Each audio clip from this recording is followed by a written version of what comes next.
بندہ نماز بھی پڑھتا ہے، روزے بھی رکھتا ہے، صدقہ و خیرات بھی کرتا ہے، اور حج بھی اسی 10 دنوں میں کر لیتا ہے۔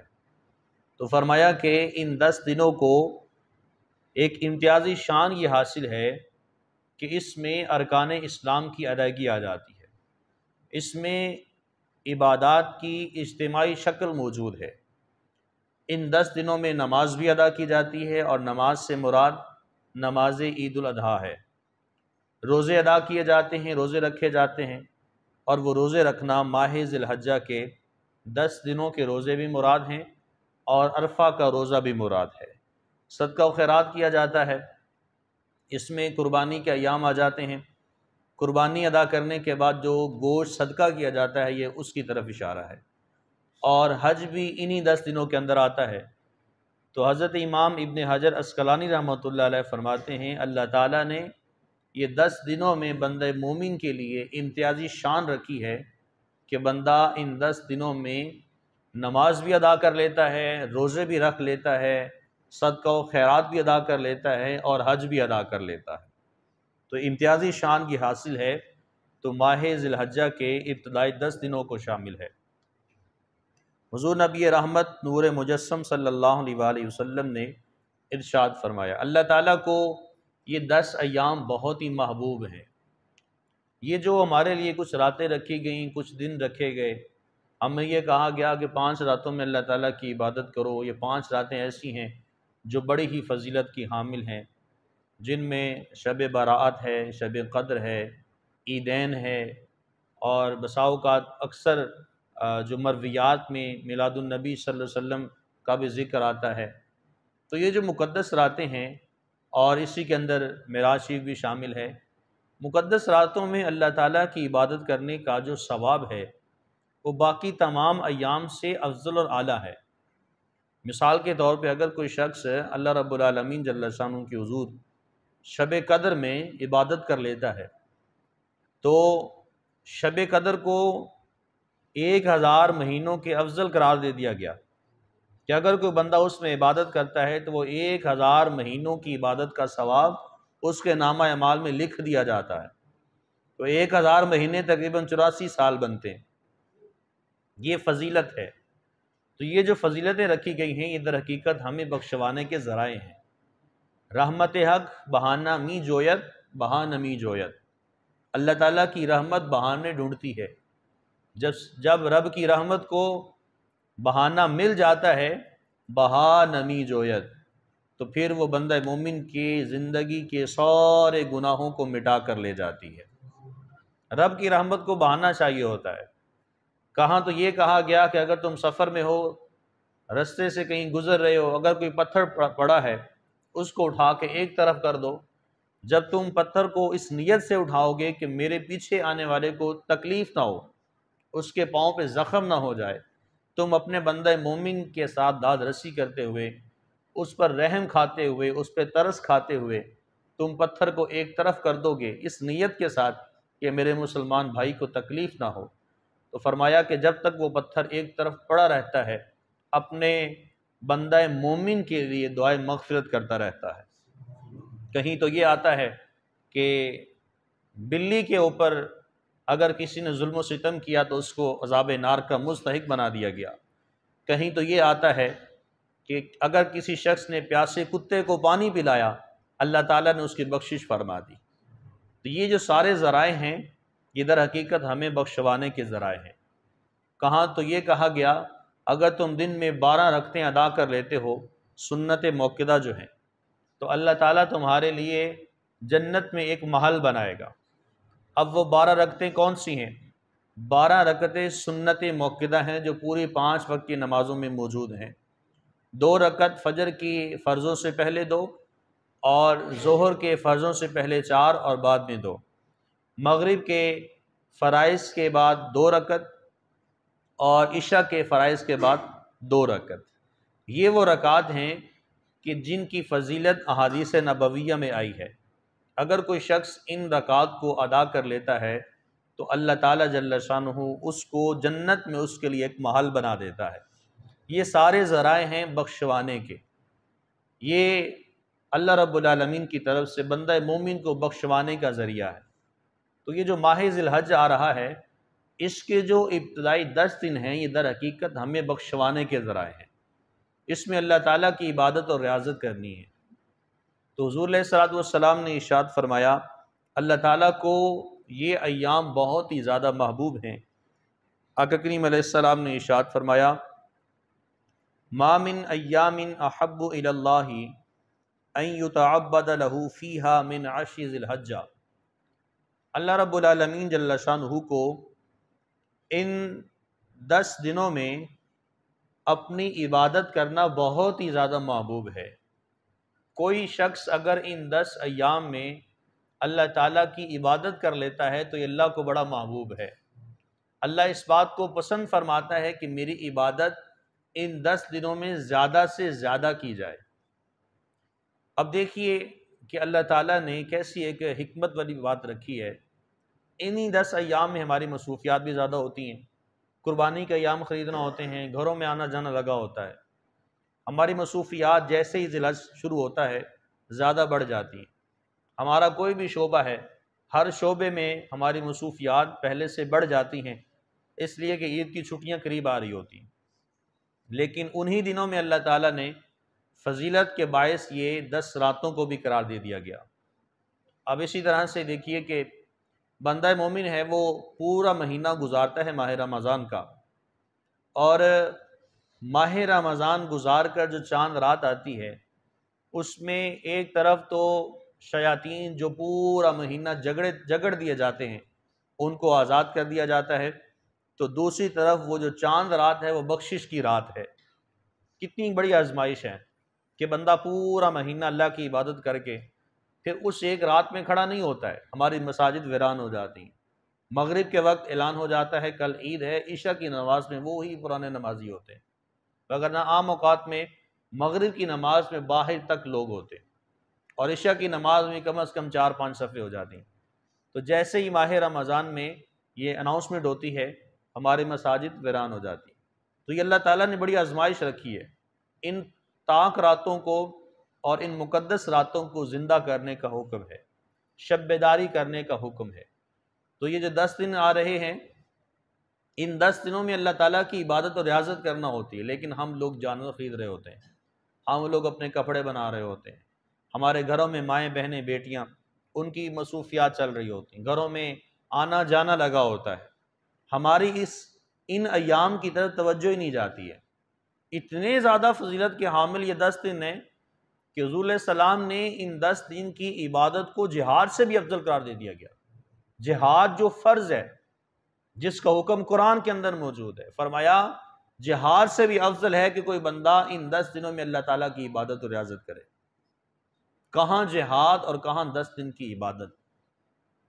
یہ صرف مقام حاصل ہے تو پورے سال میں ماہ ذی الحجہ کے ان ابتدائی 10 دنوں کو حاصل ہے کہ ان 10 دنوں میں اللہ تعالیٰ نے نماز بھی رکھی ہے، روزے بھی رکھے ہیں، صدقہ و خیرات بھی رکھا ہے، اور حج بھی رکھا ہے۔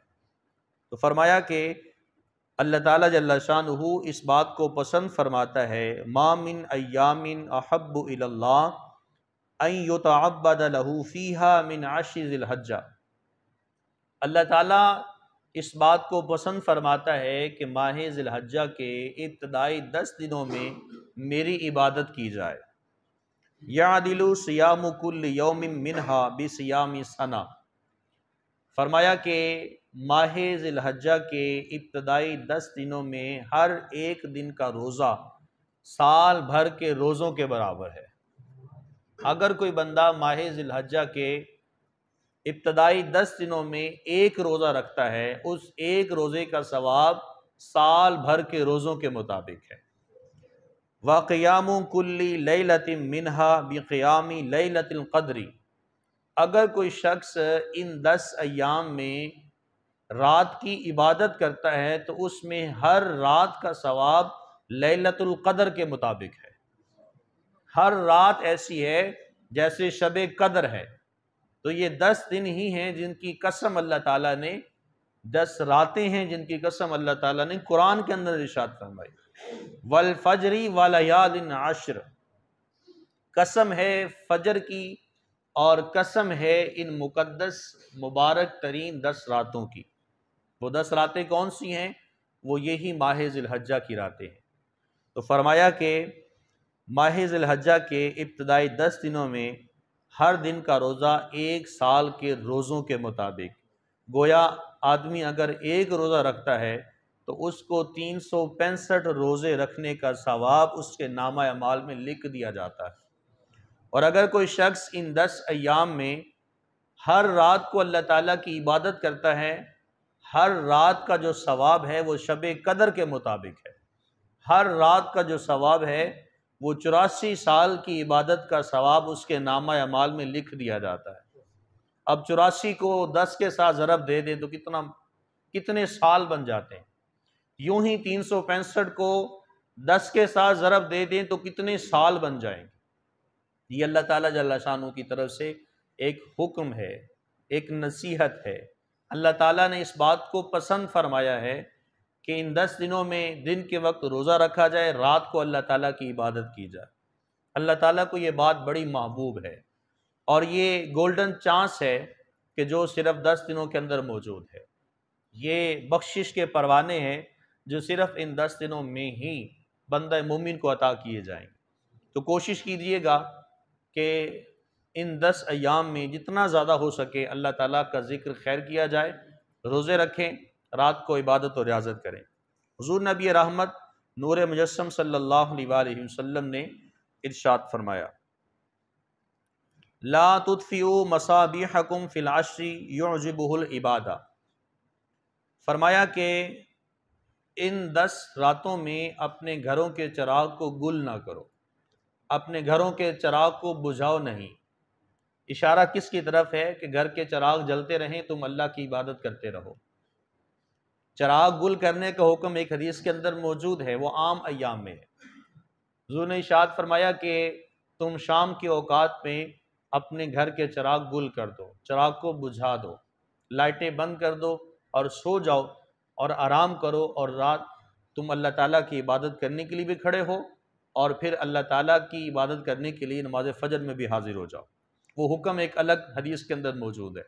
یہاں حکم صرف انہی 10 دنوں میں فضیلت کی وجہ سے ہے کہ ان 10 دنوں کے لیے حکم یہ ہے، لا تطفئوا مصابیحکم فی العشر، ان 10 دنوں میں تم اپنے گھر کے چراغ گل نہ کرو، گھروں کے چراغ کو بجھاؤ نہیں، بلکہ جلتا رہنے دو، تم اللہ تعالیٰ کی عبادت و ریاضت کرو۔ یعجبہ العبادہ، کس لیے کہ اللہ تعالیٰ جل شانہ ان 10 دنوں میں عبادت کرنے کو بہت زیادہ پسند فرماتا ہے۔ آقا نعمت صلی اللہ علیہ وآلہ وسلم کا معمول کیا تھا؟ نبی پاک علیہ الصلوۃ والتسلیم نے عبادت و ریاضت کر کے اپنی امت کو پیغام دیا ہے کہ لوگوں، جیسی عبادت میں کرتا ہوں اسی طرح سے عبادت کو اپنانا ہے۔ ہمارے پیارے نبی صلی اللہ علیہ وسلم کے اوپر 6 نمازیں فرض تھیں، 5 نمازیں یہی وقتی نمازیں، فجر، ظہر، عصر، مغرب اور عشاء، اور حضور علیہ السلام کے اوپر تہجد بھی فرض تھی۔ آقا نعمت صلی اللہ علیہ وسلم بسا اوقات رات کی جو نماز تھی وہ کبھی 11 رکعت پڑھتے تھے تو کبھی 13 رکعت پڑھا کرتے تھے۔ ان 11 یا 13 کی ترتیب کچھ اس طرح سے ہوتی، حضور علیہ السلام 3 رکعت جو وتر ہیں وہ فجر کے وقت، فجر سے پہلے تہجد کے وقت ادا کیا کرتے تھے۔ اس میں 3 رکعت وہ ہوتے اور 2 رکعت آپ کے فجر کی سنتیں ہوتی، اور بقیہ جتنی رکعتیں بچتی وہ تہجد کی ہوا کرتی تھی۔ تمہارے نبی کی یہ نمازیں تھیں۔ امت کے اوپر تہجد فرض نہیں ہے، لیکن امت کے لیے سنت ضرور ہے۔ فجر کی اذان کے لیے مدعو کیا جاتا ہے تو اذان کہی جاتی ہے، حی علی الصلاۃ حی علی الفلاح الصلاۃ خیر من النوم کی صدا لگائی جاتی ہے کہ لوگوں، جو تم سو رہے ہو تو تمہارے لیے نیند سے بہتر ہے کہ تم نماز ادا کرو۔ الصلاۃ خیر من النوم، نماز نیند سے بہتر ہے۔ یہ مساجد سے صدا لگائی جاتی ہے۔ فجر کے لیے اذان کہی جاتی ہے، ہماری مساجد سے آتی ہے۔ تہجد کے لیے جو صدا دی جاتی ہے وہ رحمان کی طرف سے آتی ہے، اور وہ رحمان کی طرف سے سیدھی دل کے اوپر آواز آتی ہے۔ انسان نے کوئی معاملہ نہیں کیا، صرف نیت کی ہوتی ہے رات کو سونے سے قبل میں نے تہجد ادا کرنی، کوئی فون پاس نہیں پڑا، کوئی اٹھانے والا بھی نہیں ہے، لیکن قدرت کی طرف سے ایسا ہوتا ہے کہ جیسے ہی تہجد کا وقت ہوتا ہے آنکھ کھل جاتی ہے، اور ایسی بے چینی سی رہتی ہے کہ بندہ کہتا ہے میں کروں تو کیا کروں۔ وہ اصل میں وہ حقیقت وہ اللہ تعالیٰ کی طرف سے اشارہ ہوتا ہے، بندے کو انڈیکیٹ کیا جا رہا ہوتا ہے کہ تمہیں جب یہ اٹھایا گیا ہے کسی عام مقصد کے لیے نہیں اٹھایا گیا، تمہیں اٹھانے کا مقصد یہ ہے کہ تم اللہ تعالیٰ کی عبادت کرو، تہجد کو ادا کرو۔ تو فجر کی نماز میں جو اذان کہی جاتی ہے وہ مساجد سے آواز آتی ہے، وہ بلایا جاتا ہے، اور جو تہجد میں اذان ہوتی ہے وہ کوئی مصنوعی آواز نہیں ہوتی ہے، بلکہ وہ اللہ تعالیٰ کی آواز ہوتی ہے جو بندے کے سیدھا دل کے اوپر جا کر لگتی ہے اور بندے کی آنکھیں بیدار ہو جاتی۔ تو ہمارے پیارے نبی صلی اللہ علیہ وسلم کے اوپر 6 نمازیں فرض تھیں، فجر، ظہر، عصر، مغرب، عشاء اور تہجد کی۔ حضور علیہ السلام تہجد بھی ادا فرمایا کرتے تھے۔ نبی پاک علیہ السلام نے وہ عمل کر کے ہمیں بتلایا ہے کہ لوگوں اگر تم نے میرا قرب حاصل کرنا ہے تو میری ان تمام سنتوں کو بھی اپنی زندگی کا عملی نمونہ بنانا ہوگا۔ آقا نعمت صلی اللہ علیہ وآلہ وسلم 4 چیزیں کبھی ترک نہیں فرماتے تھے، 4 چیزیں آپ کی زندگی کا معمول تھا۔ اب وہ 4 چیزیں کون سی؟ سب سے پہلی بات، آقا نعمت صلی اللہ علیہ وآلہ وسلم عاشورہ کا روزہ رکھا کرتے تھے۔ عاشورہ 10ویں محرم الحرام کا آقا نعمت صلی اللہ علیہ وسلم روزہ رکھا کرتے تھے۔ دوسری بات، ذی الحجہ کے ابتدائی 10 دن حضور نبی رحمت صلی اللہ علیہ وآلہ وسلم روزے رکھا کرتے تھے، عبادت و ریاضت بھی کرتے تھے، دن کے وقت روزے رکھتے اور رات کو اللہ تعالیٰ کی عبادت کیا کرتے تھے۔ اور تیسرا حضور علیہ السلام کا ساری زندگی کا معمول یہ تھا، آقا نعمت صلی اللہ علیہ وآلہ وسلم ہر مہینے میں 3 روزے رکھا کرتے تھے، اور وہ 3 روزے ایام بیز کے روزے کہلاتے ہیں۔ چاند کی 13، 14 اور 15 تاریخ ان کو ایام بیز کہا جاتا ہے شریعت مطہرہ کی روشنی میں۔ آقا نعمت صلی اللہ علیہ وآلہ وسلم ان 3 ایام کے روزے رکھا کرتے تھے، یہ ہر مہینے کا معمول تھا۔ اچھا، یہ 3 دن تو تھے، اس کے علاوہ آقا نعمت صلی اللہ علیہ وآلہ وسلم پیر کا اور جمعرات کا روزہ بھی رکھا کرتے تھے۔ حضور علیہ السلام سے پوچھا گیا کہ آپ پیر اور جمعرات کا روزہ کیوں رکھتے ہیں؟ تو آقا نعمت صلی اللہ علیہ وآلہ وسلم نے ارشاد فرمایا، جمعرات کا روزہ میں اس لیے رکھتا ہوں کہ جمعرات کو میری امت کے احوال، میری امت کے اعمال اللہ کی بارگاہ میں حاضر ہوتے ہیں، تو میں چاہتا ہوں جب میرا عمل بھی اللہ کی بارگاہ میں حاضر ہو تو میں حالت روزہ میں ہوں، میں اس بات کو پسند کرتا ہوں۔ اس لیے آقا کریم صلی اللہ علیہ وآلہ وسلم جمعرات کا روزہ رکھا کرتے تھے۔ اور پھر آپ سے پوچھا گیا حضور آپ پیر شریف کا روزہ کیوں رکھتے ہیں؟ تو حضور نے ارشاد فرمایا کہ میں پیر کا روزہ اس لیے رکھتا ہوں کہ اللہ تعالیٰ نے مجھے پیر کے دن مجھے پیدا فرمایا تھا۔ گویا کہ ایک دن میں آقا نعمت صلی اللہ علیہ وسلم 5 روزے رکھا کرتے تھے ایک مہینے کے اندر، 3 روزے 13، 14 اور 15 کے، اور ہفتے میں تو زیادہ بن جاتے ہیں، یوں اگر ہر ہفتے کا کاؤنٹ کریں تو 8 اور 5 تقریباً یہ 12 روزے ہر مہینے کے اعتبار سے آقا نعمت صلی اللہ علیہ وسلم کے بنا کرتے تھے۔ ذرا سوچنے کی بات ہے، ہر مہینے ہمارے نبی 12-13 روزے رکھ رہے ہیں، تو ہم کتنے رکھتے ہیں؟ ہمارے لیے تو ایسی وہ اس وقت کے معاملات اور آج کے معاملات میں تو زمین آسمان کا فرق ہے۔ لیکن سوچنے کی بات ہے، جو اعمال ہمارے نبی علیہ السلام کے تھے وہ ہمارے نہیں، ہم نے اپنے نبی کے احسانات کو فراموش کیا ہے۔ آج یہ وقت ہے ہمیں اپنے نبی کی باتوں کو ماننا ہے، اپنے نبی کی باتوں کو ان پر عمل پیرا ہونا ہے۔ تو فرمایا کہ آقا نعمت صلی اللہ علیہ وسلم کا معمول یہ تھا کہ آپ عاشورہ کا روزہ رکھا کرتے اور ذی الحجہ کے ابتدائی 10 دنوں کے روزے بھی رکھا کرتے تھے، اور 10 دنوں کی راتوں میں اللہ تعالیٰ کہ حضور آقا نعمت صلی اللہ علیہ وسلم عبادت بھی کیا کرتے تھے، اور ہر مہینے کے 3 روزے رکھا کرتے تھے۔ اور چوتھی بات ارشاد فرمائی، آقا نعمت صلی اللہ علیہ وسلم نماز فجر سے پہلے 2 رکعتیں ادا فرمایا کرتے تھے، اب وہ 2 رکعتیں کون سی ہیں؟ وہ 2 رکعتیں سنت مؤکدہ فجر کی ہیں، جن کے بارے میں حضور نے ارشاد فرمایا کہ اذان فجر سے لے کر جماعت فجر تک کے درمیان میں 2 رکعات ایسی ہیں جو دنیا و ما فیہا سے بہتر ہیں۔ دنیا و ما فیہا، دنیا بھی اور دنیا کے اندر جتنی بھی مخلوقات ہیں، ان تمام مخلوقات میں سب سے بہترین فضیلت کی حامل صرف اور صرف 2 رکعات ہیں، اور وہ فجر کی 2 سنتیں ہیں۔ آقا کریم صلی اللہ علیہ وآلہ وسلم نے ان ایام کے اندر اللہ تعالیٰ کی عبادت کی، اپنی امت کو پیغام دیا کہ ان ایام میں اللہ تعالیٰ کی زیادہ سے زیادہ عبادت و ریاضت کرو۔ وَيَذْكُرُ اسْمَ اللَّهِ فِي أَيَّامٍ معلومات، یہ قرآن کا حکم ہے کہ ان جو ایام معلومات ہیں، گنے چنے دن ہیں، 10 دن ہیں، ان میں اللہ تعالیٰ کا ذکر خیر کرو۔ دوسری حدیث طیبہ میں آقا نعمت صلی اللہ علیہ وآلہ وسلم نے ارشاد فرمایا، ان ایام میں تحلیل، تکبیر اور تحمید کو اپناؤ، اس کی کثرت کرو۔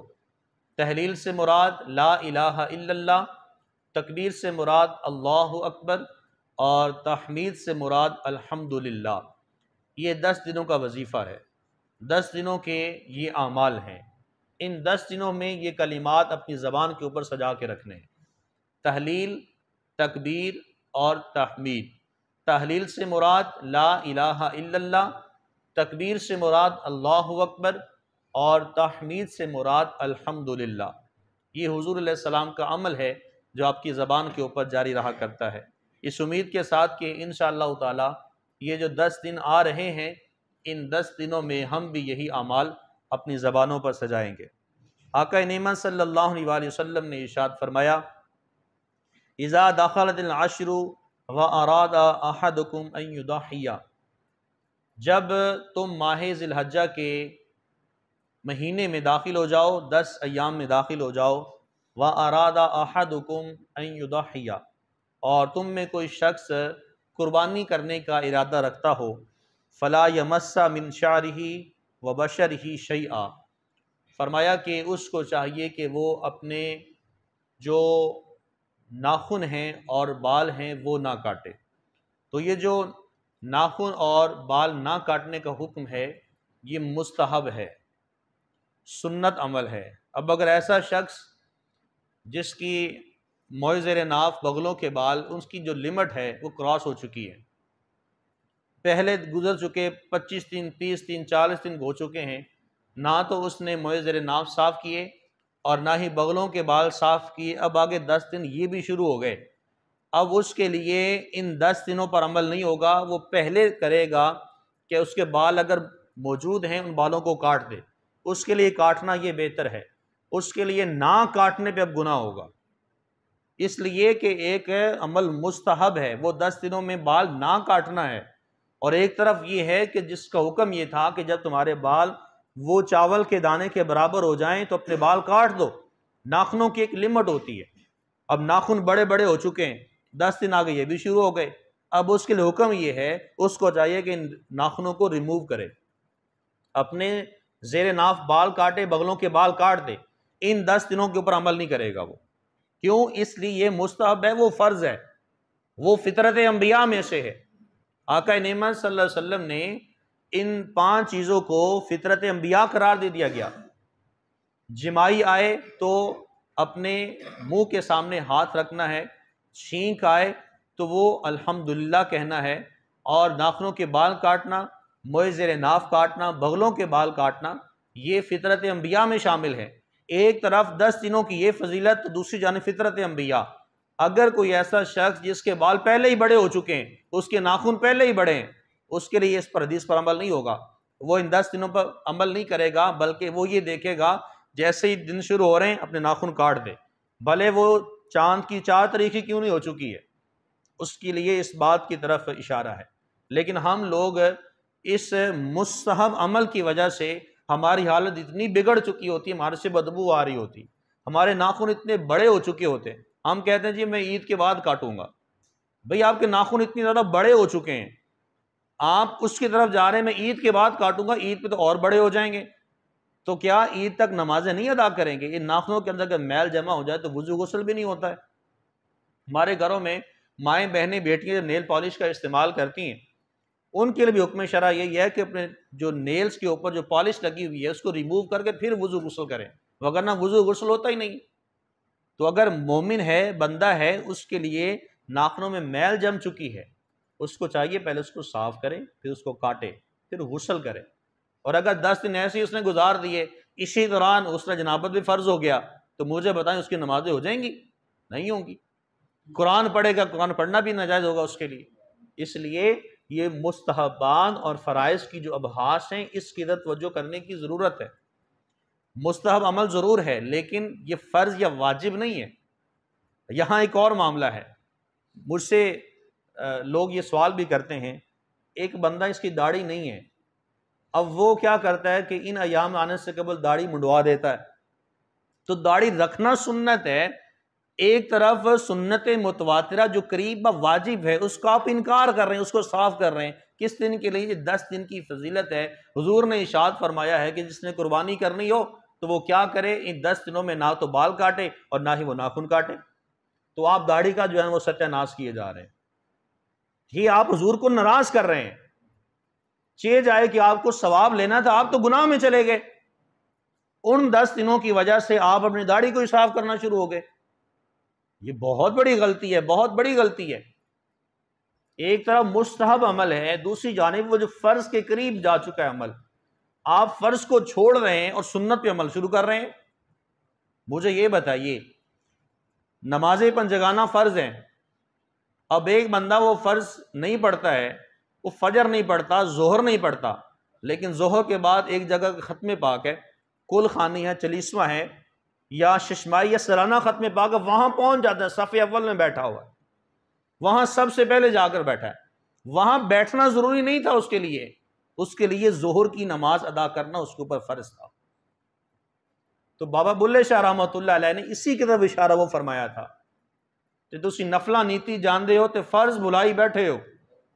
یہ نفل ہم لوگ بڑے نیت لیتے ہیں، ہم فرائض کی طرف نہیں جاتے ہیں۔ در حقیقت ہمیں مقام کا آئیڈیا نہیں ہے، پتہ بھی ہے کہیں نہ کہیں، لیکن ہماری اپنے اندر کا جو ضمیر ہے نا وہ اس کی طرف ہمیں لے کر ہی نہیں آتا ہے۔ ہم لوگ مستحبات کے پیچھے لگ جاتے ہیں، فرائض کو چھوڑ دیتے ہیں۔ مجھے یہ بتائیے، جنازہ فرض کفایہ ضرور ہے۔ ایک بندے نے فجر کی نماز ہی نہیں پڑھی، ظہر سے پہلے جنازہ ہے، جنازے میں جا کے کھڑا ہو جائے گا صف اول میں جا کے، کیوں جی رسمن کھڑا ہوا ہے۔ اگر میں نہ جاتا تو وہ میرا دوست تھا، اس کے والد صاحب کی ڈیتھ ہوئی، مجھے باتیں کہے گا یار میرے والد صاحب کی ڈیتھ ہوئی تم آئے نہیں جنازے میں۔ ہم لوگ رسمن جنازوں میں جاتے ہیں، فجر کی نماز نہیں پڑھی ہم نے، لیکن 11 بجے جنازہ تھا وہاں پہنچ گئے۔ ظہر کے بعد جنازہ ہے، نماز نہیں پڑھی لیکن جنازے میں باہر ہاتھ باندھ کے کھڑے ہوئے ہیں، جنازے کا انتظار ہو رہا ہے، مسجد سے آواز بھی آ رہی ہے حی علی الصلاۃ حی علی الفلاح، کوئی فکر نہیں ہے۔ تو ہم لوگ فرائض کو چھوڑ کے مستحبات کے پیچھے لگ جاتے ہیں۔ تو یہ غور و فکر ضرور کیجئے گا، ان 10 دنوں کی جو فضیلت ہے وہ اپنی جگہ پہ ہے، حضور کی حدیث ضرور موجود ہے، لیکن جو لوگ داڑھی کٹوا دیتے ہیں اور پھر داڑھی اگر نہیں کٹواتے ہیں 10 دنوں کا انتظار کرتے ہیں، جیسے ہی قربانی کرتے ہیں اگلے ہی لمحے اس طرح عادت پکڑ کے خود ہی شیشے کے سامنے کھڑے ہو جاتے ہیں، یہ بہت بڑا گناہ کر رہے ہیں۔